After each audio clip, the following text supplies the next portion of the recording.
பாட்டை நிறுத்துவியா மாட்டியா? தாவேகா ஆட்டோவை தெரித்து ஓடவிட்ட திலகபாமா. தேசிய ஜனநாயக கூட்டணியின் சார்பில் சென்னை பெரம்பூர் சட்டமன்ற தொகுதியில் போட்டியிடும் பாமக வேட்பாளர் திலகபாமா மகாகவி பாரதி நகர் பகுதியில் உள்ள தெருக்களில் தேர்தல் பிரச்சாரத்தில் ஈடுபட்டார்.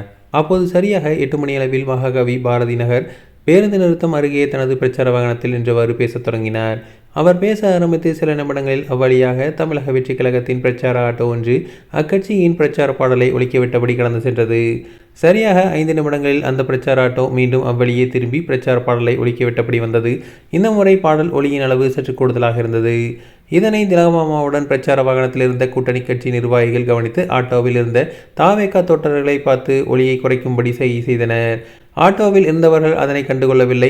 அதனை கவனித்த திலகபாமா ஆட்டோவில் இருந்து நபர்களை பார்த்து, பாட்டை நிறுத்துறியா மாட்டியா? நான் தேர்தல் ஆணையத்தில் முறையாக அனுமதி பெற்று இங்கு பேசிக் கொண்டிருக்கிறேன். அப்படி பேசும்போது நீங்கள் ஒலியின் அளவை குறைக்க வேண்டும். வேண்டுமென்றே இங்கே சுற்றி கொண்டிருக்கிறீர்கள். முதலில் ஒலியின் அளவை குறையுங்கள். இல்லை என்றால் உங்கள் மீது தேர்தல் ஆணையத்தில் புகார் அளிப்பேன் என தெரிவித்துள்ளார். ஆனால் ஆட்டோவில் இருந்தவர்கள் இதற்கும் அசையாமல் அதிக சத்தத்துடன் மெதுவாகவே சென்றனர். இதனால் ஆத்திரமடைந்த அதிமுக, பாமக, பாஜக தொண்டர்கள் அந்த ஆட்டோவை சூழ்ந்து கொண்டு வாக்குவாதத்தில் ஈடுபட்டனர்.